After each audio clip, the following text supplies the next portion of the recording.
ಇವತ್ತು ಶ್ಲೋಕ 3. ಸೊ ಇವತ್ತು ಎಲ್ಲರಿಗೂ ಶ್ರೀಕೃಷ್ಣ ಜನ್ಮಾಷ್ಟಮಿಯ ಶುಭಾಶಯಗಳು. ಧನ್ಯವಾದಗಳು ಪ್ರಭುಜಿ, ನಿಮಗೂ ಶುಭಾಶಯಗಳು. ಧನ್ಯವಾದಗಳು ಪ್ರಭುಜಿ, ನಿಮಗೂ ಶುಭಾಶಯಗಳು. ನಿಮಗೂ ಶುಭಾಶಯಗಳು ಪ್ರಭುಜಿ. ಧನ್ಯವಾದಗಳು ಮಾತಾಜಿ.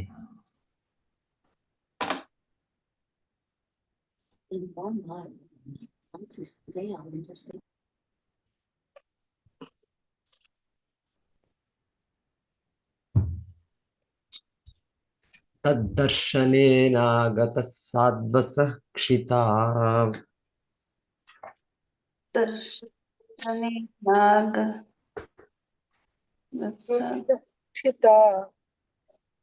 ತದ್ದರ್ಶನೇನಾಗತ ಸಾಧ್ವಸಃ ಕ್ಷಿತಾ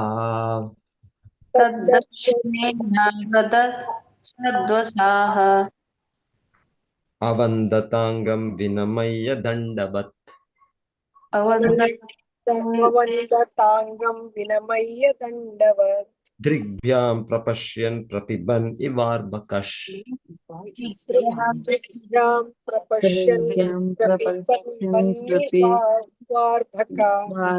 ಬನ್ ಇವಾಸ್ಯೇನ ಭುಜೈರ್ ಇವಾಶ್ಲಿಷನ್.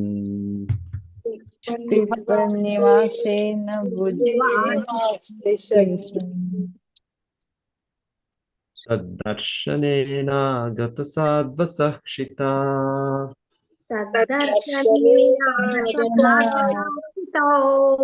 ಅವಂದತಾಂಗಂ ವಿನಮಯ್ಯ ದಂಡವತ್. ದೃಗ್ಭ್ಯಾಂ ಪ್ರಪಶ್ಯನ್ ಪ್ರಬಿಬನ್ ಇವಾರ್ಬಕಶ್. ಚುಂಬನ್ ಇವಾಸ್ಯೇನ ಭುಜೈರ್ ಇವಾಶ್ಲಿಷನ್.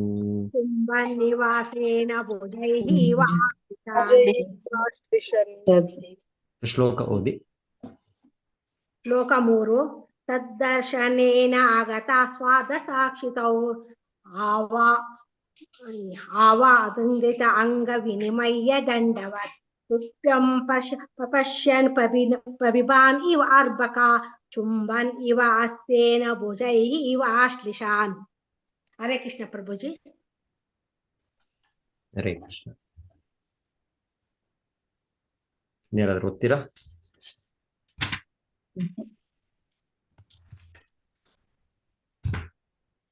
ಮುಂದುವರ್ಸೋಣ. ತದ್ದರ್ಶನೇನ ಭಗವಂತನನ್ನು ನೋಡಿದ ಮೇಲೆ ಆಗತ ಸಾಧ್ವಸಃ ಧ್ರುವ ಮಹಾರಾಜನು ಅತ್ಯಂತ ಗೊಂದಲಕ್ಕೀಡಾಗಿ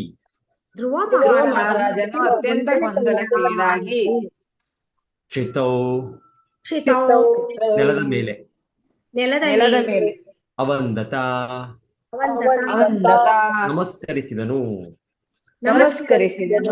ಅಂಗಂ ಅವನ ದೇಹವನ್ನು ವಿನಮಯ್ಯ ಅಡ್ಡ ಬೀಳಿಸಿ ದಂಡವತ್ ಕೋಲಿನಂತೆ ದೃಗ್ಭ್ಯಾಂ ತನ್ನ ಕಣ್ಣುಗಳಿಂದ ಪ್ರಪಶ್ಯನ್ ನೋಡುತ್ತಾ ಪ್ರಬಿಬನ್ ಕುಡಿಯುತ್ತಾ ಇವ ಇರುವಂತೆ ಅರ್ಬಕಃ ಹುಡುಗನು ಚುಂಬನ್ ಇಡುತ್ತಾ ಇವ ಅಂತೆ ಆಸೀನ ತನ್ನ ಬಾಯಿಯಿಂದ ಭುಜೈಹಿ ತನ್ನ ತೋಳುಗಳಿಂದ ಇವ ಅಂತೆ ಆಶ್ಲೇಷನ್ ಅಲಂಗಿಸುತ್ತಾ. ಧ್ರುವ ಮಹಾರಾಜನು ತನ್ನೆದುರಿನಲ್ಲಿ ನಿಂತಿದ್ದ ಭಗವಂತನನ್ನು ನೋಡಿ ಉತ್ತೇಜಿತನಾಗಿ ಅವನಿಗೆ ನಮಸ್ಕರಿಸಿ ಗೌರವ ಸಲ್ಲಿಸಿದನು. ಭಗವಂತನ ಮುಂದೆ ದಂಡದಂತೆ ಬಿದ್ದು ನಮಸ್ಕರಿಸಿ ಭಗವತ್ ಪ್ರೇಮದಲ್ಲಿ ಮುಳುಗಿ ಹೋದನು. ಭಾವಪರವಶನಾದ ಧ್ರುವ ಮಹಾರಾಜನಿಗೆ ತನ್ನ ಕಣ್ಣುಗಳಿಂದ ಆ ಭಗವಂತನ ಸೌಂದರ್ಯಾಮೃತವನ್ನು ತಾನು ಪಾನ ಮಾಡುತ್ತಿರುವಂತೆಯೂ ಬಾಯಿಂದ ಅವನ ಪಾದಾರವಿಂದಗಳನ್ನು ಮುತ್ತಿಡುತ್ತಿರುವಂತೆಯೂ ತನ್ನ ತೋಳುಗಳಿಂದ ಪರಮಪುರುಷನನ್ನು ಬಿಗಿದಪ್ಪಿಕೊಳ್ಳುತ್ತಿರುವಂತೆಯೂ ಭಾಸವಾಯಿತು. ಧ್ರುವ ಮಹಾರಾಜನು ಧ್ರುವ ಧ್ರುವ ಮಹಾರಾಜ ಮಹಾರಾಜನು ತನ್ನ ಎದುರಿನಲ್ಲಿ ನಿಂತಿದ್ದ ತನ್ನ ಎದುರಿನಲ್ಲಿ ನಿಂತಿದ್ದ ಭಗವಂತನನ್ನು ನೋಡಿ ಭಗವಂತನನ್ನು ನೋಡಿ ಉತ್ತೇಜಿತನಾಗಿ ಉತ್ತೇಜಿತನಾಗಿ ಅವನಿಗೆ ನಮಸ್ಕರಿಸಿ ಅವನಿಗೆ ನಮಸ್ಕರಿಸಿ ಗೌರವ ಸಲ್ಲಿಸಿದನು. ಗೌರವ ಸಲ್ಲಿಸಿದನು. ಭಗವಂತನ ಮುಂದೆ ಭಗವಂತನ ಮುಂದೆ ದಂಡದಂತೆ ಬಿದ್ದು ನಮಸ್ಕರಿಸಿ ಭಗವತ್ ಪ್ರೇಮದಲ್ಲಿ ಮುಳುಗಿ ಹೋದನು. ಭಗವತ್ ಪ್ರೇಮದಲ್ಲಿ ಮುಳುಗಿ ಹೋದನು. ಭಾವಪರವಶನಾದ ಧ್ರುವ ಮಹಾರಾಜನಿಗೆ ಭಾವಪರವಶನಾದ ಧ್ರುವ ಮಹಾರಾಜನಿಗೆ ತನ್ನ ಕಣ್ಣುಗಳಿಂದ ಆ ಭಗವಂತನ ಸೌಂದರ್ಯಾಮೃತವನ್ನು ತನ್ನ ಕಣ್ಣುಗಳಿಂದ ಭಗವಂತನ ಸೌಂದರ್ಯಾಮೃತವನ್ನು ಪಾನ ಮಾಡುತ್ತಿರುವಂತೆಯೂ ಪಾನ ಮಾಡುತ್ತಿರುವಂತೆಯೂ ಬಾಯಿಂದ ಅವನ ಪಾದಾರವಿಂದಗಳನ್ನು ಮುತ್ತಿಡುತ್ತಿರುವಂತೆಯೂ ಬಾಯಿಂದ ಅವರ ಪಾದಾರವಿಂದವನ್ನು ಮುತ್ತಿಡುತ್ತಿರುವಂತೆಯೂ ತನ್ನ ತೋಳುಗಳಿಂದ ಪರಮಪುರುಷನನ್ನು ಬಿಗಿದಪ್ಪಿಕೊಳ್ಳುತ್ತಿರುವಂತೆಯೂ ಭಾಸವಾಯಿತು. ಬಿಗಿದಪ್ಪಿಕೊಳ್ಳುತ್ತಿರುವಂತೆ ಭಾಸವಾಯಿತು. ಭಾವಾರ್ಥ ಯಾರು ಓದ್ಬೇಕು ಮಾತಾಜಿ? ಕೇಶವ ಪ್ರಭುಜಿ ಓದ್ತೀರಿ ಮಾತಾಜಿ? ಕೇಳಿಸುತ್ತಾ? ಹಲೋ, ಕೇಳಿಸುತ್ತೆ ಮಾತಾಜಿ, ಕೇಳಿಸುತ್ತೆ. ಧ್ರುವ ಮಹಾರಾಜನು ತನ್ನ ಕಣ್ಣೆದುರಿಗೆ ದೇವೋತ್ತಮ ಪರಮ ಪುರುಷನು ನಿಂತಿರುವುದನ್ನು ನೋಡಿದಾಗ ಸಹಜವಾಗಿ ಅವನಲ್ಲಿ ಭಕ್ತಿ ಗೌರವಗಳು ಮೂಡಿ ಉತ್ತೇಜಿತನಾದನು. ತಾನು ಭಗವಂತನ ಇಡೀ ಶರೀರವನ್ನೇ ತನ್ನ ಕಣ್ಣುಗಳಿಂದ ಕುಡಿಯುತ್ತಿರುವಂತೆ ಅವನಿಗೆ ಭಾಸವಾಯಿತು. ದೇವೋತ್ತಮ ಪರಮ ಪುರುಷನ ಬಗ್ಗೆ ಭಕ್ತನ ಪ್ರೇಮ ಎಷ್ಟು ತೀವ್ರವಾಗಿರುತ್ತದೆಂದರೆ ಅವನು ಪರಮಪ್ರಭುವಿನ ಕಾಲ್ಬೆರಳುಗಳ ತುದಿಗಳನ್ನು ಸ್ಪರ್ಶಿಸಿ ಅವನ ಪಾದಾರವಿಂದಗಳನ್ನು ಸತತವಾಗಿ ಮುತ್ತಿಡ ಬಯಸುತ್ತಾನೆ. ಭಗವಂತನ ಪ್ರತ್ಯಕ್ಷ ದರ್ಶನವಾದಾಗ ಧ್ರುವ ಮಹಾರಾಜನಲ್ಲಿ ಈ 8 ಬಗೆಯ ದಿವ್ಯ ಭಾವಗಳು ಉಂಟಾದವು ಎಂಬುದನ್ನು ಧ್ರುವ ಮಹಾರಾಜನ ದೇಹ ಭಂಗಿಯಿಂದ ತಿಳಿಯಿತು. ಹರೇ ಕೃಷ್ಣ ಮಾತಾಜಿ. ಹರೇ ಕೃಷ್ಣ ಪ್ರಭುಜಿ. ಓಂ ಅಜ್ಞಾನತಿಮಿರಾಂಧಸ್ಯ ಜ್ಞಾನಾಂಜನಶಲಾಕಯಾ ಚಕ್ಷುರುನ್ಮಿಲಿತಂ ಯೇನ ತಸ್ಮೈ ಶ್ರೀಗುರವೇ ನಮಃ. ನಮೋ ವಿಷ್ಣುಪಾದಾಯ ಕೃಷ್ಣಪೃಷ್ಠಾಯ ಭೂತಲೆ ಶ್ರೀಮತೆ ಭಕ್ತಿವೇದಾಂತ ಸ್ವಾಮೀತಿ ನಾಮಿನೆ. ನಮಸ್ತೆ ಸಾರಸ್ವತೆ ದೇವೆ ಗೌರವಾಣಿ ಪ್ರಚಾರಿಣೆ ನಿರ್ವಿಶೇಷ ಶೂನ್ಯವಾದಿ ಪಾಶ್ಚಾತ್ಯ ದೇಶತಾರಿಣೆ. ಜಯ ಶ್ರೀ ಕೃಷ್ಣ ಚೈತನ್ಯ ಪ್ರಭೋ ನಿತ್ಯಾನಂದ ಶ್ರೀ ಅದ್ವೈತ ಗದಾಧರ ಶ್ರೀವಾಸದಿ ಗೌರ ಭಕ್ತ ವೃಂದ. ಹರೇ ಕೃಷ್ಣ ಕೃಷ್ಣ ಕೃಷ್ಣ ಹರೇ ಹರೇ, ಹರೇ ರಾಮ ರಾಮ ರಾಮ ಹರೇ ಹರೇ. ಸೊ ಧ್ರುವ ಮಹಾರಾಜರೀಗ ಭಗವಂತನು ಅವನೇ ಎದುರು ಪ್ರತ್ಯಕ್ಷರಾಗಿದ್ದಾರೆ. ಸೊ ಭಗವಂತನು ಪ್ರತ್ಯಕ್ಷರಾದ ಧ್ರುವ ಮಹಾರಾಜರಿಗೆ ಅಷ್ಟು ಅವ್ರ ಗುರಿ ಸಾಧನೆ ಆಗಿದೆ. ಅವ್ರು ಬಂದದ್ದು, ಅವರು ತೀವ್ರ ತಪಸ್ಸೆ ಮಾಡಿದ್ದು ಭಗವಂತನನ್ನು ದರ್ಶನ, ಭಗವಂತನ ಇಂದ ಅವರ ಕೋರಿಕೆಗಳ ಪೂರೈಕೆಗೆ ಹೋಗಿ ಭಗವಂತನು ಪ್ರತ್ಯಕ್ಷನಾಗಿದ್ದಾನೆ. ಹೀಗೆ ಇವತ್ತು ಭಗವಂತನು ಅವರ ಜನ್ಮಾಷ್ಟಮಿ. ಭಗವಂತನು ನಮ್ಮೆಲ್ಲರಿಗೂ ಒಂದು ರೀತಿಯಲ್ಲಿ ಭೂಲೋಕದಲ್ಲಿ ಯಾರಿದ್ದಾರೆ ಅವರೆಲ್ಲರೂ ಕಾಣಿಸಿಕೊಳ್ಳೋದು ರೀತಿಯಲ್ಲಿ ಭಗವಂತನು ಅವತರಿಸಿದ್ದ ದಿವಸ. ಸೊ ಹೀಗೇನಿರ್ಲಿಲ್ಲ ಧ್ರುವ ಮಹಾರಾಜನ ಸಮಯದಲ್ಲಿ, ಆದರೆ ಅವರ ಉಗ್ರ ತಪಸ್ಸೆಯಿಂದ ಭಗವಂತನು ತೃಪ್ತಿಗೊಂಡು ಭಗವಂತನು ಅವರೆಲ್ಲರೂ ಪ್ರತ್ಯಕ್ಷನಾದ. ಪ್ರತ್ಯಕ್ಷನಾಗಿ ಅವ್ರು ಹೇಳ್ತಾರೆ ಇಲ್ಲಿ ಅವ್ರವ್ರ ನೋಡಿ ಭಗವಂತನ ಎಷ್ಟು ಸುಂದರ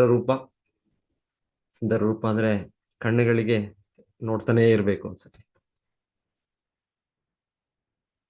ಸೊ ಇಲ್ಲಿ ಧ್ರುವ ಮಹಾರಾಜನು ಅವ್ರ ಕಣ್ಣಿನಿಂದ ಭಗವಂತನ ಸೌಂದರ್ಯವನ್ನು ಕುಡಿತಾ ಇದ್ರು ಅಂತ ಹೇಳ್ತಾರೆ.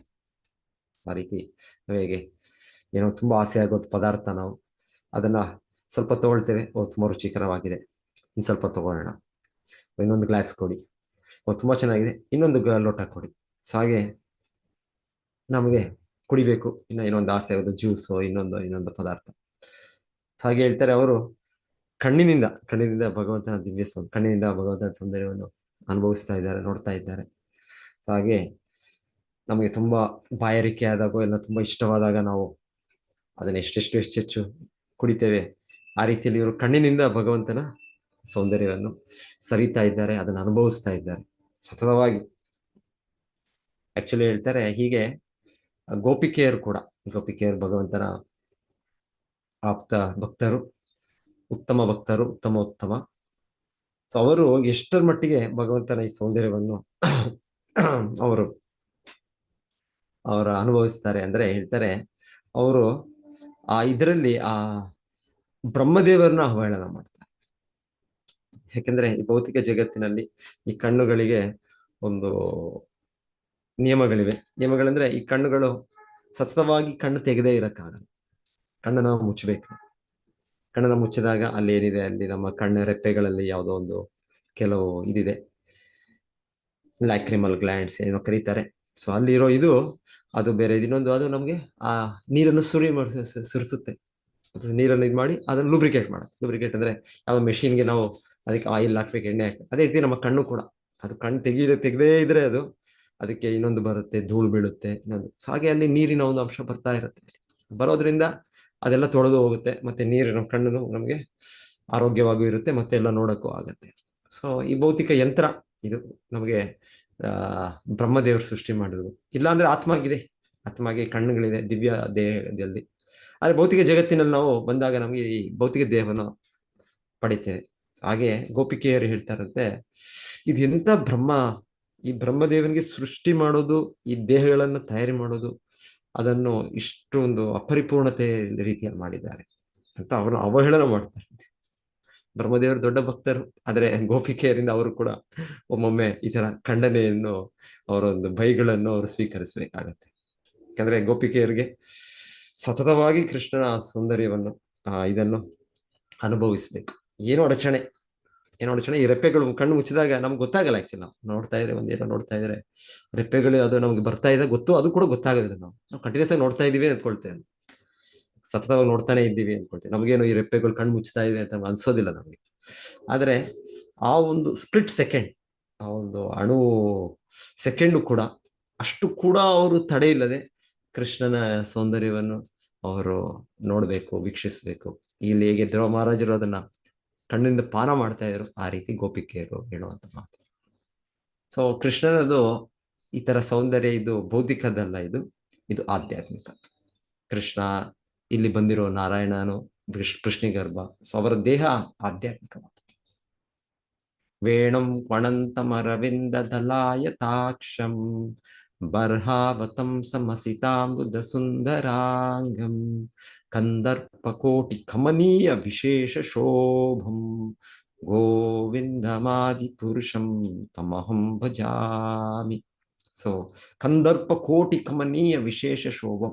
ಕಂದರ್ಪ ಮನ್ಮಥನ್, ನಮಗೆ ಆ ಕಾಮಭಾವವನ್ನು ಉತ್ಪಾದಿಸುವ ದೇವತೆ ಭೌತಿಕ ಜಗತ್ತಿನಲ್ಲಿ. ಸೊ ನಮ್ಮೆಲ್ಲರನ್ನು ಕೂಡ ನಾವು ಅವರ ಬಾಣಗಳಿಗೆ ನಾವು ಗುರಿಯಾಗಿದ್ದೇವೆ. ಸೊ ಹಾಗಾಗಿ ನಮಗೆ ಈ ಒಂದು ಆಕರ್ಷಣೆ ಬರುತ್ತೆ. ಗಂಡಿಗೆ ಹೆಣ್ಣು, ಹೆಣ್ಣಿಗೆ ಗಂಡು, ಪುಂಸಾ ಸ್ತ್ರೀಯ ಮಿಥುನಿ ಭಾವಮೇತತ್. ಇಲ್ಲಿಂದ ಶುರು ಆಗುತ್ತೆ ನಮ್ಮ ಭೌತಿಕ ಜಗತ್ತಿನ ಬಂಧನ. ಆದ್ರೆ ಹೇಳ್ತಾರೆ ಇದನ್ನ ಮಾಡುವ ದೇವತೆ ಮನ್ಮಥನು ಕೂಡ ಕಂದರ್ಪನು ಕೂಡ ಕೋಟಿ ಕಮನೀಯ. ಸೊ ಕೃಷ್ಣನು ಅವರಿಗಿಂತ ಕೋಟಿಗಳು ಕೂಡ ಅದಷ್ಟು ಸೌಂದರ್ಯನು ಕೃಷ್ಣ. ಅಶಾಸ್ತ್ರ ವ್ಯಕ್ತಿಗಳು ಕೋಟಿ ಅಷ್ಟು ಪಟ್ಟುನೋ, ಮತ್ತೆ ಅವರು ಕೂಡ ಕೃಷ್ಣನಿಗೆ ಆಕರ್ಷಣೆ ಮಾಡಕ್ಕ ಮದನ ಮೋಹನ ಅಂತ ಕೃಷ್ಣ ಹೇಳಿ, ಈ ಮದನವನ್ನು ಮೋಹಿಸುತ್ತಾನೆ ಕೃಷ್ಣ. ಸೊ ಕೃಷ್ಣ ಸೌಂದರ್ಯ ಹಾಗೆ. ಸೊ ಧ್ರುವ ಮಹಾರಾಜರು ಅದನ್ನು ಅನುಭವಿಸ್ತಾ ಇದ್ದಾರೆ ಈಗ. ಸೊ ಏನು ನಾವು ಕೂಡ ಹೀಗೆ ಜನ್ಮಕ್ಕೆ ವರ್ಷಗಳಿಗೆ ಎಷ್ಟೋ ಸಾವಿರಾರು ಲಕ್ಷಾಂತರ ಇದಕ್ಕೆ ನಾವು ಅಪೇಕ್ಷಿಸ್ತಿದ್ದೇವೆ. ಭೌತಿಕ ಜಗತ್ತಿನಲ್ಲಿ ಆ ಸುಖವನ್ನು ಪಡೀಲಿಕ್ಕೆ ಅನುಭವಿಸ್ತಿದ್ದೇವೆ. ಅದು ನಾವು ಕೃಷ್ಣನ್ ನೋಡಿದಾಗ ನಮ್ಗೆ ಅನುಭವ ಆಗುತ್ತೆ. ಸೊ ಇಲ್ಲಿ ಭೌತಿಕ ಜಗತ್ತಿನ ನಾವು ಈ ರೀತಿಯಲ್ಲಿ ಆ ರೀತಿಯಲ್ಲಿ ಈ ಒಂದು ರೀತಿಯಾಗಿ ಇಂದ್ರಿಯ ಸುಖ ಸಿಕ್ಕಿದ್ರೆ ಈ ರೀತಿಯ ಒಂದು ಸೌಂದರ್ಯ, ಒಂದು ಸುಂದರ ಹೆಂಗಸು, ಸೊ ಈ ರೀತಿ ನಮ್ಮ ಕಾಮಭಾವನೆಯಿಂದ ಇದು ನಡೀತಾ ಇದೆ ನಮ್ದು. ಆದ್ರೆ ಇದಕ್ಕೆ ಅಂತ್ಯವೇ ಇಲ್ಲ. ಕಾಮಾದಿನಾಂ ಕಥಿನ ಕಥಿದ ಪಾಲಿತಾ ದುರ್ನಿದೇಶ, ಇದು ನಡೀತಾ ಇದೆ ನಮ್ಮ ಸ್ಥಿತಿ. ಆದರೆ ಯಾವಾಗ ನಮ್ಗೆ ತೃಪ್ತಿ ಆಗುತ್ತೆ, ಯಾವಾಗ ನಮ್ಗೆ ನಮ್ಮ ಹೃದಯಕ್ಕೆ ಶಾಂತಿ ಸಿಗುತ್ತೆ ಅಂದ್ರೆ ಈ ರೀತಿ ಭಗವಂತನ ದಿವ್ಯ ರೂಪವನ್ನು ನಾವು ನೋಡಲ್ಲ. ಸೊ ಭಗವಂತನ ದಿವ್ಯ ದೇಹ ಸಾಧಾರಣ ದೇಹ ಅಲ್ಲ. ಸೊ ಅಂಗಾನಿ ಯಸ್ಯ ಸಕಲೇಂದ್ರಿಯ ವೃತ್ತಿ ಮಂತಿ ಪಶ್ಯಂತಿ ಪಾಂತಿ ಕಲಯಂತಿ ಚಿರಂ ಜಗಂತಿ ಆನಂದ ಚಿನ್ಮಯ ಸದುಜ್ವಲ ವಿಗ್ರಹಸ್ಯ ಗೋವಿಂದಮಾದಿ ಪುರುಷಂ ತಮಹಂ ಭಜಾಮಿ. ಸೊ ಭಗವಂತನ ಈ ದೇಹ ನಮ್ಮ ರೀತಿಯ ದೇಹ ಅಲ್ಲ. ಎಷ್ಟೋ ಜನ ಶಸ್ತ್ರಶಾಸ್ತ್ರಜ್ಞರು ಅನ್ಕೊಳ್ಳೋದು ಭಗವಂತನ ಕೃಷ್ಣನು ಕೂಡ ನಮ್ಮ ರೀತಿಯಲ್ಲಿ ಹುಟ್ಟಿದ್ದು, ಕೃಷ್ಣನು ಕೂಡ ನಮ್ಮ ರೀತಿಯಲ್ಲಿ ಅವನು ಎರಡು ಬಾಹುಗಳ ನರ ಮನುಷ್ಯನಾಗಿ ಚಟುವಟಿಕೆಗಳು ಮಾಡಿದ್ದು, ಕೃಷ್ಣನು ಕೂಡ ಅಂತ್ಯದಲ್ಲಿ ಅವನ ಅಂತ್ಯವಾಗಿದ್ದು. ಸೊ ಈ ರೀತಿಯೆಲ್ಲ ಅವರು ಸಾಮಾನ್ಯ ಪುರುಷ ಇಲ್ಲ. ಸಾಮಾನ್ಯ ನಮ್ಮ ಕಡಿಮೆ ಬುದ್ಧಿಯಲ್ಲಿ, ಪುವರ್ ಫಂಡ್ ಆಫ್ ನಾಲೆಡ್ಜ್, ನಮ್ಮ ಬುದ್ಧಿ ಮಟ್ಟ ತುಂಬಾ ಕಡಿಮೆ ಇರೋದ್ರಿಂದ ನಾವು ಈ ರೀತಿ ಯೋಚನೆ ಮಾಡ್ಕೊಳ್ತೇವೆ. ಕೃಷ್ಣನ ದೇಹ ದಿವ್ಯವಾದದ್ದು. ಕೃಷ್ಣನ ಒಂದೊಂದು ದೇಹದ ಭಾಗ ಇನ್ನೊಂದು ದೇಹದ ಭಾಗದ ಕೆಲಸ ಮಾಡ್ತಾರೆ. ಸೊ ಕೃಷ್ಣನ ದೇಹ ಸಚ್ಚಿದಾನಂದ ದೇಹ, ಸತ್ ಚಿತ್ ಆನಂದ ಸಂಪೂರ್ಣ. ಅದರ ನಮ್ಮ ದೇಹ ಅಂದ್ರೆ ಪಂಚಭೂತ ದೇಹ, ಕೃಷ್ಣನ ದೇಹ ಅಂದ್ರೆ ಪಂಚಭೂತದ್ದಲ್ಲ. ಅದು ಅದರ ಏನಿದೆ ಅದು ಮಾಡಿದೆ ಅಂದ್ರೆ ಒಂದು ನಿತ್ಯವಾಗಿರೋ ಇದು ಅವನ ಅಸ್ತಿತ್ವ, ಚಿತ್ ಸಂಪೂರ್ಣ ಜ್ಞಾನಭರಿತ ಅಸ್ತಿತ್ವ, ಮತ್ತೆ ಆನಂದ ಸಂಪೂರ್ಣ ಆನಂದಮಯ ಅಸ್ತಿತ್ವ. ಸೊ ಭೌತಿಕ ದೇಹಕ್ಕೆ ಇದಿಲ್ಲ. ಇದು ಭೌತಿಕ ದೇಹಕ್ಕೆ ಅದು ಅಸತ್. ಅದು ನಾನು ಮನುಷ್ಯನಾಗಿರ್ಬೋದು, ಒಂದು ಕ್ರಿಮಿ ಕೀಟನಾಗಿರ್ಬೋದು, ನಾನು ಬ್ರಹ್ಮದೇವನೇ ಆಗಿರ್ಬೋದು, ನಮಗೆ ಆತರ ಜನ್ಮನು ಸಿಗ್ಬೋದು ಭೌತಿಕ ಜಗತ್ತಿನಲ್ಲಿ. ಅದೆಲ್ಲವೂ ಕೂಡ ಅಸತ್, ಶಾಶ್ವತವಲ್ಲ. ಮತ್ತೆ ಅಚಿತ್ ಅಂದ್ರೆ ಅದಕ್ಕೆ ಜ್ಞಾನ ಇಲ್ಲ. ಜ್ಞಾನ ಬೇಕು ನಮ್ಗೆ. ಬ್ರಹ್ಮದೇವರು ಕೂಡ ತಪಸ್ ಮಾಡ್ಬೇಕಿತ್ತು ಆ ಜ್ಞಾನವನ್ನು ಪಡಿಲಿಕ್ಕೆ. ನಾವು ಕೂಡ ಸ್ಕೂಲ್ ಕಾಲೇಜಿಗೆ ಹೋಗಿ ನಾವು ಜ್ಞಾನ ಪಡಿಲಿಕ್ಕೆ. ಕೃಷ್ಣನಿಗೆ ಆ ರೀತಿ ಇಲ್ಲ. ಕೃಷ್ಣನಿಗೆ ಅವನಿಗೆ ಪುತನ ರಾಕ್ಷಸಿ ಬಂದಾಗ ಕೃಷ್ಣನಿಗೆ ಗೊತ್ತು, ಕೃಷ್ಣ ಸಂಪೂರ್ಣ ಜ್ಞಾನ ಇದೆ. ಚಿಕ್ಕ ಮಗು ತಾಯಿ ಮಡದಲ್ಲಿದ್ದಾರೆ. ಆದರೆ ಈ ರಾಕ್ಷಸಿ ಯಾರು ಆ ಸುಂದರ ದೇಹದಲ್ಲಿ ಅವರೊಂದು ಬಂದರೂ ಕೂಡ ಇದೊಂದು ರಾಕ್ಷಸಿ ಅಂತ ಕೃಷ್ಣನಿಗೆ ಗೊತ್ತು. ಸಂಪೂರ್ಣ ಜ್ಞಾನ ಇದೆ ಕೃಷ್ಣನಿಗೆ. ಮತ್ತೆ ಆ ರಾಕ್ಷಸಿನ ಕೊಲ್ಲೋದು. ಸೊ ಈ ಕೃಷ್ಣನಿಗೆ ಏನೋ ಅದಕ್ಕೆ ಒಂದು ಟ್ರೈನಿಂಗ್ ಬೇಕು, ಒಂದು ಮಿಲಿಟರಿ ಟ್ರೈನಿಂಗ್, ಮಿಲಿಟರಿ ಎಕ್ಸರ್ಸೈಸ್, ಹೋಗಿ ಈ ತರ ಒಬ್ಬರು ಯಾರನ್ನ ಕೊಲ್ಲಕ್ಕೆ ಹೇಗೆ ಮಾಡೋದು ಆಗತ್ತೆ. ಕೃಷ್ಣನಿಗೆಲ್ಲ ಆಗ್ಲೇ ಸ್ವಾಭಾವಿಕಿ ಜ್ಞಾನ ಬಲಕ್ರಿಯಾಶ್ಚ, ಸ್ವಾಭಾವಿಕವಾಗಿ ಅದು ಹಾಗೆ ಇನ್ಹೆರೆಂಟ್, ಹಾಗೆ ಒಳಗಿಂದಾನೆ ಭಗವಂತನಿಗೆ ಹಾಗೆ ಅವನ ಅಸ್ತಿತ್ವದಲ್ಲೇ ಇದೆ. ಜ್ಞಾನ ಬಲ ಕ್ರಿಯಾ ಎಲ್ಲ ಸಂಪೂರ್ಣ ಜ್ಞಾನ ಇದೆ, ಬಲ ಇದೆ. ಯಾವ ಚಟುವಟಿಕೆ ಕೂಡ ಸತ್ಯ ಸಂಕಲ್ಪ ಅವನ ಒಂದು ಇಚ್ಛೆಯಿಂದನೇ ಆಗ್ಬಿಡುತ್ತೆ. ಸೊ ಇದು ಕೃಷ್ಣ ಅಸ್ತಿತ್ವ. ಸೊ ಸಚ್ಚಿತ್ ಆನಂದ, ಯಾವಾಗ್ಲೂ ಆನಂದದಿಂದ ಇರ್ತಾರೆ ಕೃಷ್ಣ. ಯಾವಾಗಲೂ ಒಂದು ಪ್ರಾಬ್ಲಮ್ ಬಂದ್ಬಿಟ್ಟಿದೆ, ಈಗ ಒಂದು ತೊಂದರೆ ಬಂದ್ಬಿಟ್ಟಿದೆ, ಹೇಗಪ್ಪ ಇದು ಅಂತ ನಾವು ತಲೆ ಕೆರ್ಕೊಳ್ತೇವೆ, ನಾವು ಇನ್ನೊಂದು ಇದ್ ಮಾಡ್ತೀವಿ ನಾವು.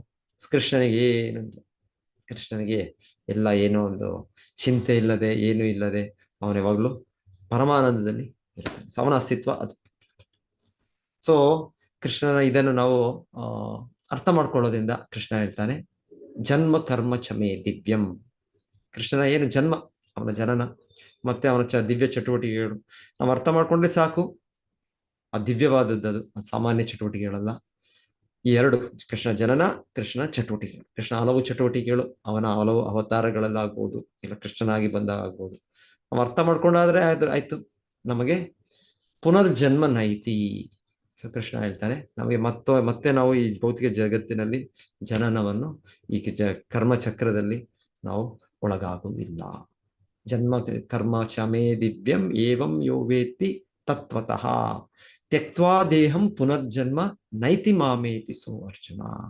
ಸೊ ಈ ದೇಹವನ್ನು ಬಿಟ್ಟ ಮೇಲೆ ಆಯ್ತು, ನಮ್ಮ ಅಂತಿಮ ಪರಿಪೂರ್ಣತೆ ನಮಗೆ ಭಗವದ್ಧಾಮದಲ್ಲಿ ಮಾಮೇತಿ. ಸೊ ಭಗವದ್ಧಾಮಕ್ಕೆ ಹೋಗ್ತೇವೆ ನಾವು. ಸೊ ಇಲ್ಲಿ ಏನೋ ನಾವು ಸೊನ್ನೆ ಆಗ್ಬಿಡ್ತೀವೋ, ಇಲ್ಲಂದ್ರೆ ಏನೋ ಬ್ರಹ್ಮಜ್ಯೋತಿಗೆ ಲೀನರಾಗ್ತೀವೋ ಅಲ್ಲ.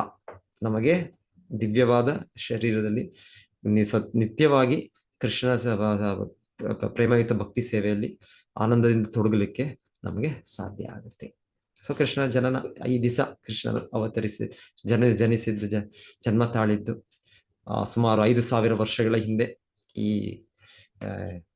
ನಮ್ಮ ಮಥುರಾ ಪ್ರದೇಶ ಕೃಷ್ಣನ ಜನ್ಮಸ್ಥಳ. ಈಗಲೂ ಕೂಡ ಇದೆ, ಇದೆಲ್ಲ ಸ್ಥಳಗಳಿದೆ. ಕೃಷ್ಣನು ಮಾಡಿದ ಲೀಲೆಗಳು ವೃಂದಾವನ, ಸೊ ಅಲ್ಲೂ ಈಗಲೂ ಕೂಡ ಎಲ್ಲ ಲೀಲಾ ಸ್ಥಾನಗಳಿದೆ. ಸೊ ಕೃಷ್ಣನ ಚಟುವಟಿಕೆ, ಕೃಷ್ಣನ ಜನ್ಮ, ಇದನ್ನು ನಾವು ತತ್ವತಃ ಅಂದ್ರೆ ಸರಿಯಾಗಿ ಸ್ಪಷ್ಟವಾಗಿ ಯಾವ ಒಂದು ಸರಿಯಾದ ಇದು ತತ್ವ ಕೃಷ್ಣನ ಪರಮ ಪುರುಷನು, ದೇವೋತ್ತಮ ಪರಮ ಪುರುಷನು. ಕೃಷ್ಣನ ಅವತರಿಸುವುದು ಯಾವ ಕಾರಣದಿಂದ, ಕೃಷ್ಣನ ದೇಹ ಹೇಗಿದೆ, ಸೊ ಇದನ್ನು ನಾವು ಅರ್ಥ ಮಾಡ್ಕೊಳ್ಳೋದ್ರಿಂದ ಅಷ್ಟೇ ಸಾಕು. ಇನ್ನೇನು ನಾವು ಬೇರೆ ಇನ್ನೇನು ಮಾಡೋದು ಬೇಡ. ಬೇರೆ ತೀವ್ರ ತಪಸ್ಸೆ ಇವಾಗ ಧ್ರುವ ಮಹರ್ಷಿ ಮಾಡ್ತಾ ಇದ್ದಾರೆ. ಆ ಸಮಯದಲ್ಲಿ ಹೌದು ಬೇಕಿತ್ತು ಸತ್ಯಯುಗದಲ್ಲಿ. ಕಲಿಯುಗದಲ್ಲಿ ಇಲ್ಲ. ನಮಗೆ ಕಲಿಯುಗದಲ್ಲಿ ಅಂತಲ್ಲ, ಯಾವ ಸಮಯದಲ್ಲೂ ಕೂಡ ಕೃಷ್ಣನ ತತ್ವವನ್ನು ನಾವು ಸರಿಯಾಗಿ ಅರ್ಥ ಮಾಡ್ಕೊಂಡ್ರೆ, ಕೃಷ್ಣ ಕೃಪೆಯಿಂದ ಅದನ್ನ ಅರ್ಥ ಮಾಡ್ಕೊಂಡ್ರೆ ಆಯ್ತು. ಸರ್ ಮತ್ತೆ ಇನ್ನೊಂದು ಜನ್ಮ ಇಲ್ಲ.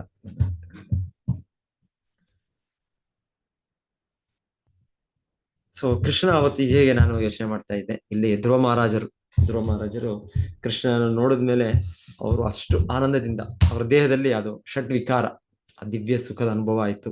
ಎಲ್ಲ ಅವರ ಕಣ್ಣುಗಳಿಂದ ನೀರು ಸುರಿಮಳೆ, ಅವರ ಚರ್ಮದಲ್ಲಿರುವ ಕೂದಲುಗಳು ಅದೆಲ್ಲ ಎದ್ದು ನಿಂತವು. ಮತ್ತೆ ಅವರ ಗಂಟಲಿನಲ್ಲಿ ಒಂದು ಗದ್ಗದ, ಸೊ ಇದೆಲ್ಲ ಹೇಳ್ತಾರೆ. ಇದೆಲ್ಲ ಆ ದಿವ್ಯ ಸ್ಥಿತಿಯಲ್ಲಿ, ಆ ದಿವ್ಯ ಸುಖದಲ್ಲಿ ಅನುಭವವಾದ ಒಂದು ಲಕ್ಷಣಗಳು. ಸೊ ಅವ್ರ ದೇಹದಲ್ಲಿ ಇದೆಲ್ಲವೂ ಕೂಡ ಇಲ್ಲಿ ಆ ಕಂಪನ ಅದೆಲ್ಲ ವ್ಯಕ್ತವಾಯಿತು ಅಂತ ಕೇಳ್ತಾ ಇದ್ದೇವೆ. ಸೊ ಕೃಷ್ಣನು ಅವತರಿಸಿದಾಗ್ಲೂ ಕೂಡ ಕೃಷ್ಣನ ಜನ್ಮ, ಕೃಷ್ಣನನ್ನು ಮೊದಲಿಗೆ ಅವನನ್ನು ನೋಡೋದು ಅಂದ್ರೆ ವಸುದೇವ ಅಂತ ಹೇಳೋದು.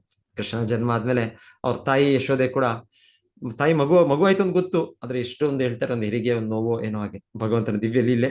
ಹಾಗೆ ಅವರಿಗೆ ಅದು ಗಂಡು ಮಗುನ ಹೆಣ್ಣು ಮಗುನ ತೊಂದೈತಿ, ಒಂದೊಂದ್ಸಲ ಹೇಳ್ತಾರೆ, ಅದು ತಿಳಿಲಿಲ್ಲ. ಸೊ ಎನಿವೆ, ಸೊ ಮತ್ತೆ ವಸುದೇವರು ಬರ್ತಾರೆ. ವಸುದೇವರು ಕೃಷ್ಣನೇ ಆಗ ಆ ರೀತಿ ಅವರಿಗೆ ಫಸ್ಟ್ಗೆ ಇಲ್ಲಿ ದೇವಕಿಗೆ ಹುಟ್ಟೋದು ಕೃಷ್ಣ, ಮತ್ತೆ ಅಲ್ಲಿ ಯಶೋದೆ. ಸೊ ದೇವಕಿಗೆ ಹುಟ್ಟಿದ್ಮೇಲೆ ಕೃಷ್ಣನು ಯಶೋದೆ, ದೇವಕಿ ಮತ್ತೆ ವಸುದೇವರು ಪ್ರಾರ್ಥನೆ ಮಾಡ್ತಾರೆ. ಸೊ ಆ ಪ್ರಾರ್ಥನೆಗಳಿದೆ ನಮಗೆ ಭಾಗವತದಲ್ಲಿ, ಅವರ ಪ್ರಾರ್ಥನೆಗಳು. ಮತ್ತೆ ಕೃಷ್ಣ ಅವರು ನೆನಪು ಮಾಡ್ತಾನೆ, ನಾನು ನಿಮಗೆ 3 ಸಲ ನಿಮ್ಮ ಮಗನಾಗಿ ಹುಟ್ಟಿ ಬರ್ತೇನೆ ಅಂತ ಹೇಳಿದ್ದೆ. ಸೊ 3ನೇ ಬಾರಿ ನಾನು ಬಂದಿದ್ದೇನೆ. ಸೊ ಇದು ನಿಮ್ಮ ಕೊನೆಯ ಜನ್ಮ, ಮತ್ತೆ ನೀವಿಲ್ಲಿ ಜನನ ಪಡೆಯೋದಿಲ್ಲ, ನನ್ನ ದಿವ್ಯಧಾಮಕ್ಕೆ ಬರ್ತೀರಾ ಅಂತ ಕೃಷ್ಣನ ಅವರಿಗೆ ಭರವಸೆ ಕೊಟ್ಟದ್ದು. ಸೊ ನಂತರ ಕೃಷ್ಣ ಆದೇಶಿಸಿದ್ದು ವಸುದೇವನಿಗೆ, ನೀವು ಹೋಗಿ ನನ್ನನ್ನು ನಂದ ಮಹಾರಾಜನ ಮಗಳಿಗೆ ಅದಲು ಬದಲು ಮಾಡಿ ಅಂತ. ಸೊ ಅಲ್ಲಿ ಕರ್ಕೊಂಡು ಹೋಗ್ತಾರೆ.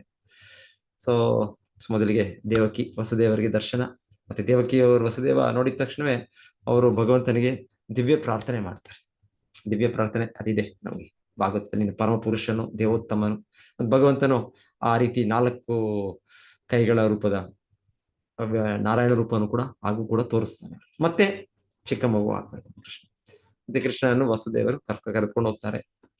ಕರೆದುಕೊಂಡು ಹೋಗಿ ಅಲ್ಲಿ ಯಶೋದೆ, ಅಲ್ಲಿ ಹುಟ್ಟಿದ ಹೆಣ್ಣು ಮಗು ಒಟ್ಟಿಗೆ ಎಕ್ಸ್ಚೇಂಜ್ ಮಾಡ್ತಾರೆ.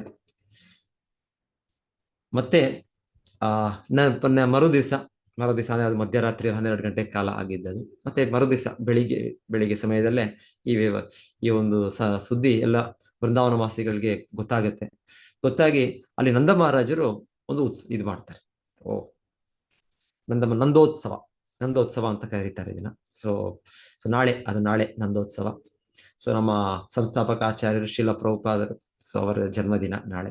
ಸೊ ಅದು ಕೂಡ ನಮಗೆ ತುಂಬಾ ಮುಖ್ಯವಾದ ದಿವಸ. ಸೊ ಮೊದಲಿಗೆ ನಂದ ಮಹಾರಾಜರು ಇದನ್ನ ಆಚರಿಸೋದು ನಂದೋತ್ಸವ. ಸೊ ಮತ್ತೆ ಎಲ್ಲರೂ ಅಷ್ಟು ಆನಂದದಿಂದ, ಎಲ್ಲ ವೃಂದಾವನ ವಾಸಿಗಳು ಎಲ್ಲರೂ ಅವರು ಆ ಒಂದು ಹಬ್ಬದ ರೀತಿಯಲ್ಲಿ ಈ ವಿಷಯಕ್ಕೆ ಸುದ್ದಿ ಕೇಳಿದ್ದೆ. ಎಲ್ಲರೂ ಒಳ್ಳೆ ಉಡುಪುಗಳು, ಹೊಸ ವಸ್ತ್ರಗಳು, ಆಭರಣಗಳು, ಅದನ್ನೇ ಶೃಂಗಾರ ಮಾಡ್ಕೊಂಡು ಕೃಷ್ಣ ಹತ್ರ ಬರ್ತಾರೆ. ಸೊ ಎಲ್ಲ ದಿವ್ಯ ಆನಂದವನ್ನು ಅನುಭವಿಸ್ತಾರೆ. ಎಲ್ಲ ವೃಂದಾವನ ವಾಸಿಗಳು, ಚಿಕ್ಕ ಪುಟ್ಟ ಮಗು ಕೃಷ್ಣ ನೋಡಿದ್ದೆ ಅವ್ರಿಗೆ ಈ ರೀತಿ ಹೇಗೆ ಧ್ರುವ ಮಹಾರಾಜನಿಗೆ ಅನುಭವ ಆಗುತ್ತೆ, ಅವರೆಲ್ಲರಿಗೂ ಆಗುತ್ತೆ. ಯಾಕಂದ್ರೆ ಅವರೆಲ್ಲ ಶುದ್ಧ ಭಕ್ತರು. ಯಾರು ವೃಂದಾವನ ವಾಸಿಗಳು ಅಂದ್ರೆ ಅವರೆಲ್ಲ ಶುದ್ಧ ಭಕ್ತರು. ವೃಂದಾವನದಲ್ಲಿ ಕೃಷ್ಣನ ಸಮಯದಲ್ಲಿ ಜನ್ಮ ತಾಳು ಅಂದ್ರೆ ಅವರೆಲ್ಲ ಮಹಾತ್ಮರು, ಅವರೆಲ್ಲ. ಸೊ ಅದರಲ್ಲಿ ಪುತನ ಬರ್ತಾರೆ. ಪುತನ ಹೇಳ್ಬೋದು, ಮೊದಲ ಒಂಥರ ರಾಕ್ಷಸಿ, ಅಸುರ ಅಲ್ಲಿ ಕೃಷ್ಣನನ್ನು ಬರೋಕೆ ನೋಡೋದಕ್ಕೆ ಬಂದಂತೆ. ಸೊ ಅವರು ಬಂದಾಗ ಅವರು ಕೂಡ ತುಂಬಾ ಒಂದು ಲಕ್ಷ್ಮೀ ದೇವಿಯ ರೀತಿಯಲ್ಲಿ ಅಷ್ಟು ಒಂದು ಸುಂದರವಾದ ದೇಹವನ್ನು ಅವರ ಯೋಗ ಶಕ್ತಿಯಿಂದ ಅವರು ಸ್ವೀಕರಿಸಿ ಅವರು ಬರ್ತಾರೆ. ಸೊ ಅವ್ರ ಭಕ್ತರಲ್ಲ, ಸೊ ಮೋಸ್ಟ್ಲಿ ಕೃಷ್ಣನ ಜನ್ಮ ತಳೆದಾಗ ಮೊದಲ ಅಭಕ್ತ ಅಂತ ಅನ್ಸುತ್ತೆ ನನಗೆಲ್ಲ, ಕೃಷ್ಣನ ದರ್ಶನ ಪಡೆದದ್ದು ಆ ಸಮಯದಲ್ಲಿ ಅಭಕ್ತರವರು. ಮತ್ತೆ ಆದ್ರೆ ಕೃಷ್ಣನ್ ನೋಡಿದಾಗ ಹೇಳ್ತಾರೆ, ಆ ಪೂತನ ಕೂಡ ಅನ್ಸುತ್ತೆ, ಪೂತನ ಏನನ್ಸುತ್ತೆ, ಓ ಈ ಮಗು ತುಂಬಾ ಶಕ್ತಿಶಾಲಿ. ಎಷ್ಟು ಶಕ್ತಿಶಾಲಿ ಅಂದ್ರೆ ಸಂಪೂರ್ಣ ವಿಶ್ವವನ್ನೇ ಬೇಕಾದ್ರೆ ಇದು ನಾಶ ಮಾಡ್ಬಿಡುತ್ತೆ. ನಾನು ಬಂದಿರೋದು ಈ ಮಗುವನ್ನು ನಾಶ ಮಾಡ್ಲಿಕ್ಕೆ, ಕೊಲ್ಲಲಿಕ್ಕೆ. ಆದ್ರೆ ಈ ಮಗು ಇದನ್ನು ನೋಡಿದ್ರೆ ನನಗೆ ಅವ್ರ ಹೃದಯದಲ್ಲಿ ಪರಮಾತ್ಮನ ಅವ್ರಿಗೆ ತಿಳಿಸೋದು ಪುತನಾಗಿ. ನೀನೇನ್ ಅನ್ಕೊಂಡ್ಬಿಟ್ಟಿದ್ಯಾ, ಈ ಮಗು ಸಾಮಾನ್ಯ ಮಗು ಅಲ್ಲ, ಈ ಮಗು ಸರ್ವ ವಿಶ್ವವನ್ನು ನಿಯಂತ್ರಿಸೋದು, ನಾಶ ಮಾಡು, ನಿನ್ನನ್ನೇನು ಎಲ್ಲ ವಿಶ್ವವನ್ನೇ ನಾಶ ಮಾಡುತ್ತೆ. ಸೊ ಆ ರೀತಿಯ ಒಂದು ಮೊದಲು ನೋಡ್ತಾನೆ ಯಾರಿಗೆ, ಪೂತನಾಗೆ ಅನ್ಸುತ್ತೆ. ಬಟ್ ನೀವು ಮತ್ತೆ ಪೂತನನ್ನು ಕೃಷ್ಣ ಕೊಲ್ತಾರೆ, ಅದು ಬೇರೆ ಮಾತು.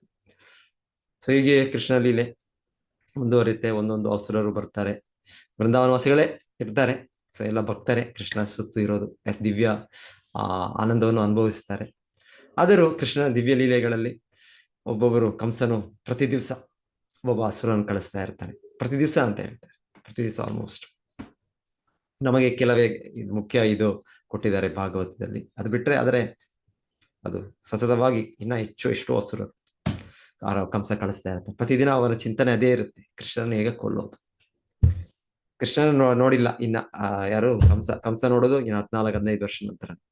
ಆದ್ರೆ ಕೃಷ್ಣನ ಮೊದಲಿಗೆ ತನ್ನ ಅನುಯಾಯಿಗಳನ್ನ ಕಳಿಸಿ ಅವ್ರನ್ನ ಸಾಯಿಸ್ಬೇಕು.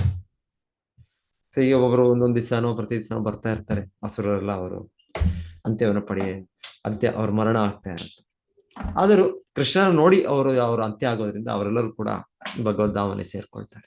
ಅಂತೆ ನಾರಾಯಣ ಸ್ಮೃತಿ, ಇದು ಕೃಷ್ಣನ ಕೃಪೆ. ಹೇಗೋ ಕೃಷ್ಣನು ನಾವು ಒಂದು ಭಕ್ತಿಯಿಂದಾನೋ ಇಲ್ಲಾಂದ್ರೆ ವೈರತ್ವದಿಂದಾನೋ, ಸೊ ಈ ರೀತಿ ಅಸುರರು ಕೂಡ ಪೂತನಾಗಿ ವಿಶೇಷವಾದ ಕೃಪೆ, ತನ್ನ ತಾಯಿಯಾಗಿ ಭಗವಂತನು ವೈಕುಂಠ ಲೋಕದಲ್ಲಿ ಅವರಿಗೆ ಜನ್ಮವನ್ನು ಕೊಡ್ತಾರೆ. ಜನ್ಮ ಅಂದ್ರೆ ಅವ್ರು ಸತತವಾಗಿ ನಿತ್ಯವಾಗಿ ಅಲ್ಲಿದ್ದಾರೆ. ಸೊ ನಂತರ ಹೇಳ್ಬೇಕು ಅಂದ್ರೆ ಶ್ರೀಮತಿ ರಾಧಾರಾಣಿ. ಸೊ ಶ್ರೀಮತಿ ರಾಧಾರಾಣಿ ಹೇಳ್ತಾರೆ, ಅವ್ರ ಮಗುವಾಗಿ ಹುಟ್ಟಿದಾಗ ಅವ್ರ ಕಣ್ಣು ತೆಗೆಯೋದಿಲ್ಲ.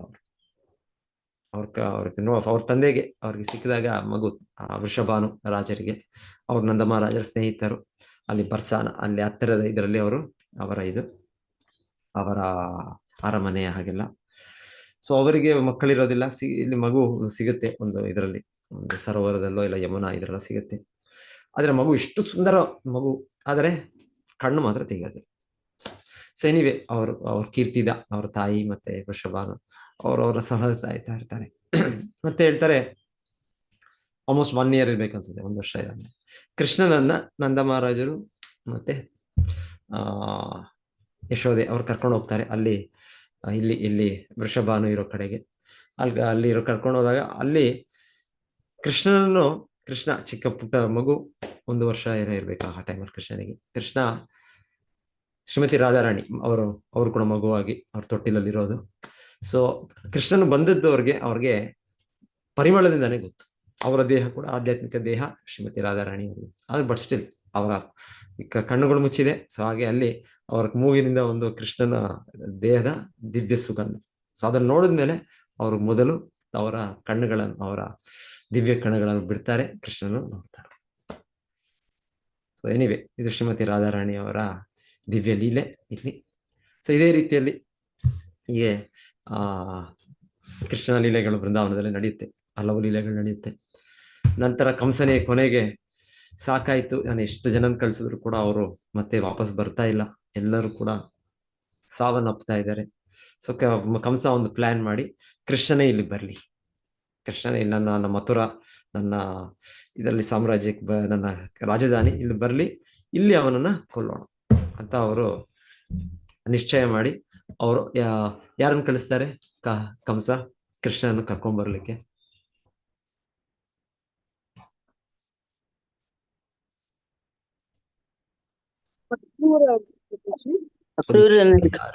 ಓಕೆ, ಇಲ್ಲಿ ಆಫ್ ಆಗಿದೆ ನಂದು, ಸಾರಿ.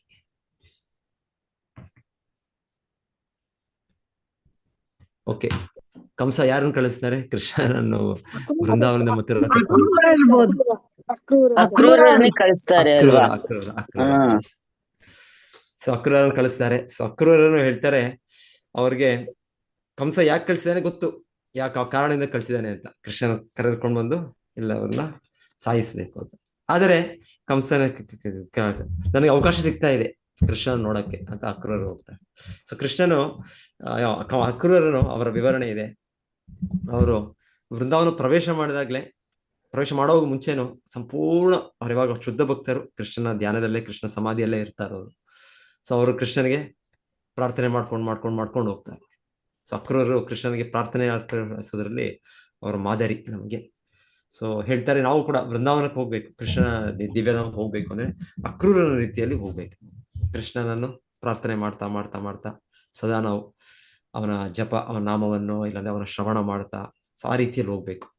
ಅಕ್ರೂರನ್ನು ಹೋದ ರೀತಿಯಲ್ಲಿ ಅವರ ಕಾಲ್ನಡಿಗೆ, ಅವರ ಪಾದಗಳ ಇದರ ಹೆಜ್ಜೆ ಗುರುತುಗಳ ಹಿಂದೆ ನಾವು ಹೋಗ್ಬೇಕು ಅಂತ ಹೇಳ್ತಾರೆ. ಸೊ ಅಕ್ರೂರರು ಹಾಗೆ ವೃಂದಾವನ ಬಂದಿದ ತಕ್ಷಣ ವೃಂದಾವನಕ್ಕೆ ಕೃಷ್ಣನ ಪಾದಗಳನ್ನು ನೋಡ್ತಾ ಇರೋ, ಅಲ್ಲಿ ವೃಂದಾವನ ಧೂಳುಗಳ ಮೇಲೆ ಇದ್ದದ್ದು ಅವರು ಅಲ್ಲೇ ದಿವ್ಯವಾಗಿ ಆ ದಿವ್ಯ ಧಾಮದಲ್ಲಿ ಅವರ ದಂಡವತ್ ಪ್ರಣಾಮ, ಇಲ್ಲಿ ಧ್ರುವ ಮಹಾರಾಜನಿಗೆ ದಂಡವತ್ ಪ್ರಣಾಮ ಮಾಡ್ತಾರೆ. ಅವರು ಕೂಡ ಹಾಗೆ ಪ್ರಣಾಮ ಮಾಡಿ ಆ ವೃಂದಾವನದ ಧೂಳಿನಲ್ಲಿ ಅವರು ರೋಲ್ ಆಗ್ತಾರೆ ಅಂತ ಹೇಳ್ತಾರೆ ಅಕ್ರೂರ. ಸೊ ಮತ್ತೆ ಅವರು ಕೃಷ್ಣ ಬಲರಾಮರನ್ನ ಹೋಗಿ ನೋಡ್ತಾರೆ ಅವರು ಅಕ್ರೂರ. ಸೊ ಇದು ಭಗವಂತನು ಕಾಣಿಸ್ಕೊಂಡ್ರೆ ಈ ತರ ನಾವು ಈ ರೀತಿ ದಿವ್ಯ ಆನಂದವನ್ನು ನಾವು ಅನುಭವಿಸ್ತೇವೆ. ಈ ರೀತಿ ನಾವು ಪ್ರಾರ್ಥನೆಗಳನ್ನು ಮಾಡ್ತೇವೆ. ಸೊ ಈ ಧ್ರುವ ಮಹಾರಾಜರು, ಈ ಅಕ್ರೂರ. ಸೊ ನಂತರ ಕೃಷ್ಣನನ್ನು ತರ್ತಾರೆ ಅಕ್ರೂರ. ಇಲ್ಲಿ ತಂದ್ಮೇಲೆ ಇಲ್ಲಿ ಮಥುರೆಯಲ್ಲಿ ತುಂಬಾ ವಿವರಣೆಗಳಿದೆ. ಹೇಗೆ ಕೃಷ್ಣನ ಮೊದಲಿಗೆ ನೋಡಿದಾಗ ಬೇರೆ ಬೇರೆ ರೀತಿಯ ಜನರು, ಬೇರೆ ಬೇರೆ ಮಥುರಾವಾಸಿಗಳು ಹೆಚ್ಚು ಮಟ್ಟಿಗೆ ಅವರೆಲ್ಲ ಭಕ್ತರು ಅವರು. ಸೊ ಅವರೆಲ್ಲ ದಿವ್ಯ ಆನಂದವನ್ನು ಅನುಭವಿಸ್ತಾರೆ. ಆದ್ರೆ ಕೆಲವು ಜನ ಇರ್ತಾರೆ ಅಲ್ಲಿ ಅವರು ಹೇಗೆ ಅಧೋಬಿ ಹೇಳ್ತೀವಲ್ವ, ಶ್ರೀರಾಮಚಂದ್ರನ ಕಾಲದಲ್ಲಿ ಆ ವ್ಯಕ್ತಿ ಸೀತಾದೇವಿಯರು ಅವನ ಬಹಿಷ್ಕಾರ ಮಾಡಲು ಕಾರಣನಾಗ್ತಾನೆ ಅಂತ. ಸೊ ಅವನಿರ್ತಾನೆ. ಸೊ ಕೃಷ್ಣ ಅವನನ್ನು ಕೇವಲ ಮೊದಲಿಗೆ ಅವರಿಗೆ ಕೇಳ್ತಾರೆ. ಅವರು ಎಲ್ಲ ಧೋಬಿ, ಎಲ್ಲ ಬಟ್ಟೆಗಳನ್ನ, ಕಂಸನ ಬಟ್ಟೆಗಳನ್ನೆಲ್ಲ ಎಲ್ಲ ಒಗೆದು ಇಸ್ತ್ರಿ ಮಾಡಿ ಆ ತರ. ಸೊ ಕೃಷ್ಣ ಕೇಳ್ತಾರೆ ಕೆಲವು ಬಟ್ಟೆಗಳು ಕೊಡು ಅಂತ. ಸೊ ಅವನು ಇಲ್ಲ ಹೇಳ್ತಾರೆ, ಕೊಡೋದಿಲ್ಲ. ಸೊ ಒಬ್ಬ ಅಸುರ ಈಗ ಜನ್ಮ ತಾಳಿರೋದಿಲ್ಲಿ. ಸೊ ಕೃಷ್ಣನ್ ಏನ್ ಮಾಡ್ತಾನೆ, ಅವನು ಕೇವಲ ಅವನ ಕೈಗಳೇ ಸ್ಪರ್ಶದಿಂದ ಅದು ಏನೋ ಒಂದು ಚಾಕುನೋ ಒಂದು ಇದು ಖಡ್ಗ, ಕತ್ತಿ ರೀತಿಯಲ್ಲಿ ಅವನು ತೆಗೆಸ್ಬೇಕು. ಸೊ ಅಲ್ಲಿಯ ವಿವರಣೆ ಇದೆ. ಮತ್ತೆ ಇನ್ಯಾರೋ ಒಬ್ಬರು ಹೂಗಳನ್ನು ತಯಾರು ಮಾಡೋದು, ಹೂ ಮಾರಾಟ ಮಾಡೋ ವ್ಯಕ್ತಿ. ಸೊ ಅವರು ಕೃಷ್ಣನ ನೋಡ್ತಾರೆ. ಸೊ ಕೃಷ್ಣನಿಗೆ ಅವರು ತುಂಬಾ ಸುಂದರವಾದ ಹೂಗಳನ್ನು ತಯಾರಿ ಮಾಡಿ ಕೃಷ್ಣನಿಗೆ ಕೃಷ್ಣ ಬಲರಾಮ ಕೊಡ್ತಾರೆ. ಅವ್ರ ಭಕ್ತರು. ಸೊ ಕೃಷ್ಣನು ಅವತರಿಸಿದ್ರು ಕೂಡ ಹೇಳ್ತಾರೆ, ಒಂದ್ಸಲ ಕೃಷ್ಣನ ನೋಡಿದ್ರು ಕೂಡ ಕೃಷ್ಣ ತತ್ವವನ್ನು ನಾವು ಅರ್ಥ ಮಾಡ್ಕೊಳ್ದೇ ಇದ್ರೆ ನಾವು ಅಪಾರ್ಥನ ಮಾಡ್ಕೊಳ್ಬೋದು. ಹೇಗೆ ಅಲ್ಲಿ ಕಂಸನ ಸೇವಕನಾದ ಆ ಧೋಬಿ, ಅವನು ಕೃಷ್ಣನಿಗೆ ಉಪದೇಶಿಸಿದ, ನೀನೇನ್ ಮಾಡ್ತಾ ಇದೀಯ, ನೀನು ಹೋಗು, ನೀನು ಈ ರೀತಿಯಲ್ಲಿ ಇನ್ನೊಂದು ಮತ್ತೊಮ್ಮೆ ಮಾಡಿದ್ರೆ ಖಂಡಿತ ನಿನಗೆ ಶಿಕ್ಷೆ, ನಿನ್ ಗಲ್ಲಿಗೆ ಏರಿಸ್ತಾರೋ. ಇನ್ನೊಂದು ರಾಜನ ಸ್ವತ್ತನ್ನು ಯಾರು ಕೂಡ ತಗೊಳ್ಬಾರ್ದು, ರಾಜನು ಹೇಗೆ ಗೌರವಿಸ್ಬೇಕು ಅರ್ಥ ಮಾಡ್ಕೊಳ್ಬೇಕು. ಸೊ ಹೀಗೆ ಕಂಸನು ಕೂಡ. ಸೊ ಕೃಷ್ಣನ ನಂತರ ಆ ಮರು ದಿವಸ ಮಥುರೆಯಲ್ಲಿ ಅಲ್ಲಿ ಕೋಲಯಾಪೀಡ ಆ ಆನೆಯನ್ನು ಕೊಂದು, ಮತ್ತೆ ಅದು ಅಲ್ಲಿ ಒಂದು ಸಿದ್ಧತೆ ನಡೆದಿರುತ್ತೆ, ಒಂದು ರೆಸ್ಲಿಂಗ್ ಮ್ಯಾಚ್, ಅಲ್ಲಿ ಒಂದು ಕುಸ್ತಿ ಇದು. ಸೊ ಹೇಳ್ತಾರೆ ಅಲ್ಲಿ ಕೃಷ್ಣ ಪ್ರವೇಶ ಮಾಡಿದಾಗ ಬೇರೆ ಬೇರೆ ವ್ಯಕ್ತಿಗಳು ಬೇರೆ ಬೇರೆಯಾಗಿ ನೋಡಿದ್ರಂತೆ. ಕೃಷ್ಣನ ಒಬ್ಬನೇ, ಕೃಷ್ಣ ಪರಮಪುರುಷ, ದೇವೋತ್ತಮ. ಆದ್ರೆ ಅಲ್ಲಿ ನೋಡಿದವರು ವಸುದೇವ ದೇವಕಿಯವರಿಗೆ ನಮ್ಮ ಆಪ್ತ ಪುತ್ರನು, ಯಾಕಂದ್ರೆ ಅವರ ಸಹಜ ಪ್ರೇಮ ಇದೆ, ಅವರು ಆ ದಿವ್ಯ ಸ್ಥಾನದಲ್ಲಿ ಕೃಷ್ಣನ ಮಗನಾಗಿ ಅವರು ಪಡೆದಿದ್ದಾರೆ. ಸೊ ಆ ರೀತಿ ಅವರ ಭಾವನೆ. ಸೊ ಅಲ್ಲಿ ಮಥುರಾ ಎಲ್ಲ ಬೇರೆ ಇವರೆಲ್ಲರೂ ಇವರು ಅವರ ಒಂದು ದೃಷ್ಟಿ, ಅವರು ಆಮೇಲೆ ನಮ್ಮ ಕುಟುಂಬಕ್ಕೆ ಸೇರಿದವರು. ಯಾಕೆ ಮಥುರಾವಾಸಿಗಳು ಎಷ್ಟೋ ಎಲ್ಲ ಯದುವಂಶದವರು ಎಲ್ಲ. ಸೊ ಅವ್ರು ನಮ್ಮ ಕುಟುಂಬಕ್ಕೆ ಸೇರಿದವರು, ಸಂಬಂಧಿಕರು, ರಿಲೇಟಿವ್. ಇಲ್ಲ ಅಲ್ಲಿ ಎಷ್ಟೋ ಜನ ಹೆಂಗಸರು, ಅವರೆಲ್ಲ ಅವರು ಕೃಷ್ಣನು ತುಂಬ ಮೋಹಕವಾದ ವ್ಯಕ್ತಿಯಾಗಿ ನೋಡೋದು.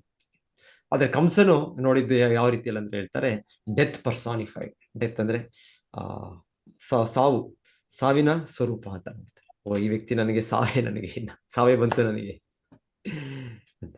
ಸೊ ಹೀಗೆ ಕೃಷ್ಣನ ನೋಡಿದಾಗ ನಮ್ಮ ಸ್ಥಿತಿಯಲ್ಲಿ ನಾವು ಹೇಗಿರ್ತೇವೆ ಹಾಗೆ ಕೃಷ್ಣನು ಕಾಣ್ತಾರೆ. ಪರಮಪುರುಷ, ಅವನ ಹಲವು ವ್ಯಕ್ತಿತ್ವ, ಅವನ ಇದಿದೆ. ಸೊ ನಮ್ಮ ಸ್ಥಿತಿಯಲ್ಲಿ ನಮಗೆ ಆ ಕೃಷ್ಣ ತತ್ವವನ್ನು ಅರ್ಥ ಮಾಡ್ಕೊಂಡಿದ್ರೆ, ಓ, ಕೃಷ್ಣ ಪರಮ ಪುರುಷ, ಕೃಷ್ಣನ ನಮ್ಮ ಆತ್ಮೀಯ ನಮ್ಮ ಪ್ರೇಮದ ವಸ್ತು, ವ್ಯಕ್ತಿ ಅಂತ ನಮಗೆ ಆಗ ಅನುಭವ ಆಗತ್ತೆ ನಮಗೆ. ಸೊ ಏನಿವೆ, ಸೊ ನಂತರ ಕೃಷ್ಣ ಕಂಸನನ್ನು ಕೊಲ್ತಾನೆ. ಮತ್ತೆ ಜರಾಸಂಧ ಪ್ರತಿ ಸಲ ನಡೀತಾ ಇರುತ್ತೆ ಅವನ ಇದು. ಮತ್ತೆ ಒಂದ್ಸಲ ಯಾರದು ಕಾಲಯವನ, ಜರಾಸಂಧನೊಟ್ಟಿಗೆ ಅವನು ಕೂಡ ಒಂದ್ಸಲ ಅಟ್ಯಾಕ್ ಮಾಡ್ತಾನೆ. ಆ ಕಾಲಯವನ ನೋಡಿದಾಗ್ಲೂ ಅವನಿಗೆ ಕೃಷ್ಣನ್ ಮೊದಲಿಗೆ ನೋಡಿದಾಗ ಆಕರ್ಷಣೆ ಆಗತ್ತೆ. ಅವನು ಒಂದು ಹಸುರನಾಗಿದ್ರು ಹೇಳ್ತಾರೆ, ಆ ಕೃಷ್ಣನು ತುಂಬಾ ಆಕರ್ಷಕ, ಎಲ್ಲರಿಗೂ ಕೂಡ ಕೃಷ್ಣನು ತುಂಬಾ ಆಕರ್ಷಕ, ಎಲ್ಲ ಜೀವಿಗಳನ್ನು ಆಕರ್ಷಿಸ್ತಾನೆ ಕೃಷ್ಣ, ಸರ್ವಾಕರ್ಷಕ. ಸೊ ನಂತರ ಕೃಷ್ಣನು ರುಕ್ಮಿಣಿ ಪತ್ರ ಬರೀತಾರೆ. ರುಕ್ಮಿಣಿಯನ್ನು ಬಿಡಿಸ್ಲಿಕ್ಕೆ, ರುಕ್ಮಿಣಿಯನ್ನು ಆ ಶಿಶುಪಾಲನ ಮದುವೆಯಿಂದ ನಿಲ್ಲಿಸ್ಲಿಕ್ಕೆ ಕೃಷ್ಣನು ಹೋಗ್ತಾರೆ. ಸೊ ಹೇಳ್ತಾರೆ, ರುಕ್ಮಿಣಿ ದೇವಿ ಆ ರೀತಿಯಲ್ಲಿ ಕೃಷ್ಣ ಬಗ್ಗೆ ಕೇಳಿರ್ತಾರೆ ಅಷ್ಟೇ, ನಾರದರಿಂದ ಕೇಳಿರ್ತಾರೆ, ಆಮೇಲೆ ವಿವರಣೆ ಕೇಳಿರ್ತಾರೆ ಅವರು. ಆದ್ರೆ ಆ ಸಮಯದಲ್ಲಿ ಅವ್ರನ್ನ ಮತ್ತೆ ಅಲ್ಲಿ ಅವರು ರುಕ್ಮಿಣಿ ವಿವಾಹ ಮಾಡೋ ಇದರಲ್ಲಿ ತಯಾರಿಯಲ್ಲಿ ಆ ದುರ್ಗಾ ಅವರ ಒಂದು ದೇವಸ್ಥಾನವನ್ನು ವಿಸಿಟ್ ಮಾಡಿ ವಾಪಸ್ ಬರುವಾಗ ಅವ್ರೇನೋ ಅವರು ರುಕ್ಮಿಣಿ ದೇವಿಯವರು ಅಕಸ್ಮಾತ್ ಆಗಿ ನೋಡ್ತಾರೆ. ಸೊ ನೋಡಿದ್ದು ಅಲ್ಲಿ ನೋಡಿದಾಗ ಎಷ್ಟೋ ಇರ್ತಾರೆ, ಎಷ್ಟೋ ರಾಜಕುಮಾರರು, ರಾಜರು ಎಲ್ಲರೂ ಇರ್ತಾರೆ. ಅವ್ರ ಮಧ್ಯೆ ಅವರು ಇಮಿಡಿಯೇಟ್ ಆಗಿ ಕೃಷ್ಣನ ಐಡೆಂಟಿಫೈ ಮಾಡ್ತಾರೆ. ನೋಡಿಲ್ಲ ಅವರು, ಆದ್ರೆ ರುಕ್ಮಿಣಿ ದೇವಿ ಕೃಷ್ಣನ ನಿತ್ಯ ಸಂಗಾತಿ, ಮಹಾಲಕ್ಷ್ಮಿ. ಸೊ ಅವ್ರನ್ನ ಇಮಿಡಿಯೇಟ್ ಅವ್ರಿಗೆ ಗೊತ್ತಾಗ ಇವರೇ ಕೃಷ್ಣ. ಸೊ ಕೃಷ್ಣ ಅಲ್ಲಿ ಅವ್ರನ್ನ ಅಪಹರಿಸಿ ಅಲ್ಲಿಂದ ಮತ್ತೆ ಕೃಷ್ಣನು ಮತ್ತೆ ಅವ್ರನ್ನ ವಿವಾಹ ಮಾಡ್ಕೊಂಡು ರುಕ್ಮಿಣಿ ದೇವಿ. ಮತ್ತೆ ಸುಮ್ಮನೆ ನಾನು ಏನ್ ಯೋಚನೆ ಮಾಡ್ತೇನೆ, ಮೊದಲ ಬಾರಿ ಯಾರ್ಯಾರು ಭಕ್ತರು ಹೇಗೆ ಕೃಷ್ಣನು ನೋಡಿದ್ರು ಅವರು ಕೃಷ್ಣ ಲೀಲೆಯಲ್ಲಿ. ಮತ್ತೆ ಕೃಷ್ಣನಿಗೆ ಆಹ್ವಾನ ಬರುತ್ತೆ. ಎಲ್ಲಿಂದ ಆಹ್ವಾನ ಬರುತ್ತೆ? ಪ್ರಾರ್ಥನೆ. 16,000 ಕನ್ಯೆಗಳು, ನರಕಾಸುರನು ಅವನನ್ನು ಬಂದಿ ಮಾಡಿಟ್ಟಿರ್ತಾನೆ. ಬಂದಿ ಮಾಡಿಟ್ಟಾಗ ಅವರೆಲ್ಲರೂ ಪ್ರಾರ್ಥನೆ ಮಾಡ್ತಾರೆ. ಎಲ್ಲರೂ ಶುದ್ಧ ಭಕ್ತರು ಕೃಷ್ಣನಿಗೆ ಪ್ರಾರ್ಥನೆ ಮಾಡ್ತಾರೆ. ಸೊ ಕೃಷ್ಣನು ಅಂತರ್ಯಾಮಿ ಪರಮಾತ್ಮ, ಯಾರ ಹೃದಯದಲ್ಲಿ ಏನಿದೆ ಕೃಷ್ಣನಿಗೆ ಗೊತ್ತು. ಕೃಷ್ಣನು ಅವರೆಲ್ಲರನ್ನು ಬಿಡುಗಡೆ ಮಾಡ್ಲಿಕ್ಕೆ ದೇವತಾಲೋ ನರಕಾಸುರನ ಇದಕ್ಕೆ ಬರ್ತಾರೆ. ನರಕಾಸುರನ್ನು ವಧೆ ಮಾಡ್ತಾರೆ. ಮತ್ತೆ ವಧೆ ಮಾಡಿ ಅವ್ರ 16,000 ಕನ್ಯೆಯರಿಗೆ ಶ್ರೀಲ ಪ್ರಭುಪಾದರು ಹೇಳ್ತಾರೆ, ಕೃಷ್ಣ ಆಯ್ತು ಹೋಗಿ, ನಿಮ್ಗೆ ನಾನು ನರಕಾಸುರನ ಬಂಧನದಿಂದ ಬಿಡುಗಡೆ ಮಾಡಿದೆ. ನೀವು ತಮ್ಮ ತಮ್ಮ ರಾಜ್ಯಗಳಿಗೆ ತಮ್ಮ ತಂದೆ ತಾಯಿಯರು ಎಲ್ಲಿ ನೀವು ಇದ್ದೀರಾ ನೀವು, ಯಾಕಂದ್ರೆ ಇವರೆಲ್ಲರೂ ಕೂಡ ರಾಜಕುಮಾರಿಗಳು, ಸೊ ಹೋಗಿ ನೀವು ಅಂತ ಕೃಷ್ಣ ಹೇಳ್ತಾರೆ. ಆದ್ರೆ ಹೇಳ್ತಾರೆ ಅವರು, ಇಲ್ಲ, ಅದು ವೈದಿಕ ಕಾಲ. ಯಾರು ಕೂಡ ವೈದಿಕ ಕಾಲದಲ್ಲಿ ಅಂದ್ರೆ ಹೇಗೆ ಶ್ರೀರಾಮಚಂದ್ರನ ಸಮಯದಲ್ಲಿ ಇದೆಯೋ, ಅವರ ಯಾರದು ಧೋಬಿ, ಅವರ ಹೆಂಡತಿ ಕೆಲವು ದಿವಸ ಇರ್ಲಿಲ್ಲ ಅನ್ನೋದಕ್ಕೆ ಆ ವ್ಯಕ್ತಿ ಬಹಿಷ್ಕರಿಸಿತ್ತು. ಸೊ ಆ ರೀತಿಯಲ್ಲಿ ಅವ್ರು ಹೇಳ್ತಾರೆ, ಸೊ ನಮಗೆ ಈ ನರಕಾಸುರನು ಈಗ ಬಂಧಿಸಿದ್ದಾನೆ. ಸೊ ನಮ್ಮ ಸ್ಥಿತಿ ನಮಗೆ ಯಾರು ಕೂಡ ಸ್ವೀಕರಿಸೋದಿಲ್ಲ ನಮಗೆ. ಸೊ ಹಾಗೆ ಹೇಳ್ತಾರೆ. ಸೊ ಕೃಷ್ಣ ಹೇಳ್ತಾನೆ, ಕೃಷ್ಣನ ರಾಮಚಂದ್ರನ ತರ ಅಲ್ಲ. ರಾಮಚಂದ್ರ ಮರ್ಯಾದ ಪುರುಷೋತ್ತಮ, ಎಲ್ಲ ಕೂಡ ವೈದಿಕ ಇದ್ರ ಪ್ರಕಾರ ಮಾಡೋದು. ಕೃಷ್ಣನಿಗೆ ಆ ತರ ಮಾಡೋದು ಅಗತ್ಯ ಇಲ್ಲ. ಕೃಷ್ಣ ರೂಪದಲ್ಲೇ ಭಗವಂತನು ಪರಮ ಪುರುಷನಾಗಿ ಅವನು ವ್ಯಕ್ತವಾಗೋದು. ಅವನು ಯಾವ ಒಂದು ಲೌಕಿಕ ವೈದಿಕ ಈ ಕ್ರಮಗಳು ಇದಕ್ಕೆ ಅವನು ಬಂಧನದಲ್ಲಿಲ್ಲ. ಹಾಗಾಗಿ ಕೃಷ್ಣನು ಬನ್ನಿ, ಕಮಾನ್ ಅಂತೇಳಿ ಕೃಷ್ಣನು ಎಲ್ಲರನ್ನು ತನ್ನ 16,100 ಕನ್ಯೆಯರನ್ನು ಅವರನ್ನು ಹೆಂಡತಿಯರಾಗಿ ಸ್ವೀಕರಿಸಿ ಅವರ ದ್ವಾರಕಕ್ಕೆ ಕರ್ಕೊಂಡು ಕೃಷ್ಣ. ಸೊ ಇದು ಕೃಷ್ಣ ದಿವ್ಯ ಲೀಲೆ. ಸೊ ಶ್ರೀರಾಮನಾಗಿ ಭಗವಂತನು ಈಗ ಮಾಡೋದಿಲ್ಲ. ಅವನು ಸೀತಾದೇವಿಯನ್ನು ಬಹಿಷ್ಕರಿಸಿದ್ದು. ಅವ್ರ ಬಗ್ಗೆ ಸ್ವಲ್ಪ ಸಂಶಯ ಇರೋದೆ, ಅವ್ರನ್ನ ಮತ್ತೆ ಅವ್ರಿಗೆ ಗೊತ್ತು ಅಗ್ನಿ ಪರೀಕ್ಷೆ ಆಗಿದೆ, ಎಲ್ಲ ಆಗಿದೆ, ಆದ್ರೆ ಕೂಡ ಅವರು ಕಳಿಸ್ಬಿಡ್ತಾರೆ. ಅದೇ ಕೃಷ್ಣನ ಅವತಾರದಲ್ಲಿ 16,100 ಇವರು ಇನ್ನ ಅವ್ರು ಮದುವೆ ಮಾಡ್ಕೊಂಡಿಲ್ಲ ಕೃಷ್ಣನು, ಆದರೂ ಕೂಡ ಕೃಷ್ಣನು ಅವ್ರನ್ನ ಅವ್ರ ಬಗ್ಗೆ ಯಾರಾದ್ರೂ ಎಷ್ಟು ಬೇಕಾದ್ರೂ ಮಾತಾಡ್ಬೋದು. ಈ ರೀತಿ ಅವರು ನರಕಾಸುರನ ಇದರಲ್ಲಿದ್ದರು, ಬಂದಿಯಾಗಿದ್ರು, ಏನೇನೋ ಹೇಳ್ಬೋದು. ಕೃಷ್ಣನು ಅದನ್ನೆಲ್ಲ ಕೂಡ ಲೆಕ್ಕ ಮಾಡೋದಿಲ್ಲ. ದೇವೋತ್ತಮ ಪರಮಪುರುಷ ಯಾರಾದ್ರೂ ಹತ್ರ ಹೇಳಿದ್ರೆ ಅವರಿಗೆ ಕೃಷ್ಣನು ಆಗಲೇ ಸುದರ್ಶನ ಚಕ್ರದಿಂದ ಕೊಂದು ಬಿಡ್ತಾನೆ. ಶ್ರೀರಾಮಚಂದ್ರನ್ ಮಾಡಲಿಲ್ಲ. ಶ್ರೀರಾಮಚಂದ್ರನ ರೂಪದಲ್ಲಿ ಅವನು ರಾಜನಂದ್ರೆ ಹೇಗಿರ್ಬೇಕು, ರಾಜನಿಗೆ ಪ್ರಜೆಯರ ಎಲ್ಲ ಒಂದು ಇದಿರ್ಬೇಕು ಅಂತ ತೋರಿಸೋ ಒಂದು ಲೀಲೆಯಲ್ಲಿ ಸೀತಾದೇವಿಯನ್ನು ಬಹಿಷ್ಕರಿಸಿದ್ರು. ಆದ್ರೆ ಕೃಷ್ಣನ ರೂಪದಲ್ಲಿ ಅವನು ಯಾರು ಏನೇ ಹೇಳಲಿ, ಯಾರು ಏನೇ ಮಾಡ್ಲಿ, ಯಾರ ಹತ್ರ ಹೇಳಿ ಏನಾದ್ರು ಇದು ಮಾಡಿದ್ರೆ ಅವ್ರನ್ನ ಕೂಡ ಕೃಷ್ಣ ಕೊಲ್ಲೋದಕ್ಕೆ ರೆಡಿ. ಕೃಷ್ಣನ ರೂಪದಲ್ಲಿ ಭಗವಂತನು ತಾನು ಪರಮಪುರುಷನು, ದೇವೋತ್ತಮನು ಅಂತ ನಿರೂಪಿಸೋದು ಕೃಷ್ಣ. ಆ ರೀತಿ ಅವರು ಮೊದಲು 16,100 ರಾಣಿಯರು ದ್ವಾರಕೆಗೆ ಬರ್ತಾರೆ. ಓಕೆ, ಇನ್ಯಾವ್ದಾದ್ರು ಆತರ ಕೃಷ್ಣನ ಮೊದಲಿಗೆ ನೋಡಿದಾಗ ಯಾವರು ಹೇಗೆ ವ್ಯಕ್ತಪಡಿಸಿದ್ರು ಅವರ ಲೀಲೆ ಯಾವ್ದು ನೆನಪು ಬಂದ್ರೆ ಹೇಳಿ. ಹರೇ ಕೃಷ್ಣ. ಇವತ್ತು ಕೃಷ್ಣನ ಬಗ್ಗೆ ನಾವು ಕೃಷ್ಣ ಜನ್ಮಾಷ್ಟಮಿ, ಕೃಷ್ಣನ ಅವತಾರದ ಬಗ್ಗೆ ನಾವು ಸೀಮಿತ ಮಾಡ್ಕೊಳ್ಳೋಣ.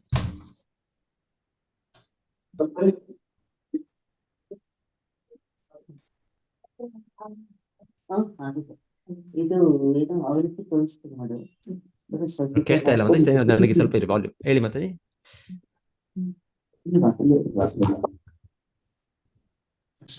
ಮೊನ್ನೆ ಅಂದ್ರೆ ಶುಂಠಿನೇ ಹಾಕಿಲ್ಲ ಅಂತ ಉಪ್ಪಿಟ್ಟಿಗೆ. ಹರೇ ಕೃಷ್ಣ. ಮಾತಾಜಿ ಏನಾದ್ರು ಹೇಳ್ತಾ ಇದ್ದಾರಾ? ಕೇಳ್ತಾ ಇಲ್ಲ ಪ್ರಭುಜಿ. ಹೇಳ್ತಾ ಇಲ್ಲ, ಸರಿ, ಓಕೆ. ಹರೇ ಕೃಷ್ಣ ಪ್ರಭುಜಿ. ಹರೇ ಕೃಷ್ಣ ಮಾತಾಜಿ. ಧನ್ಯವಾದಗಳು. ಧನ್ಯವಾದಗಳು ಮಾತಾಜಿ. ಧನ್ಯವಾದ.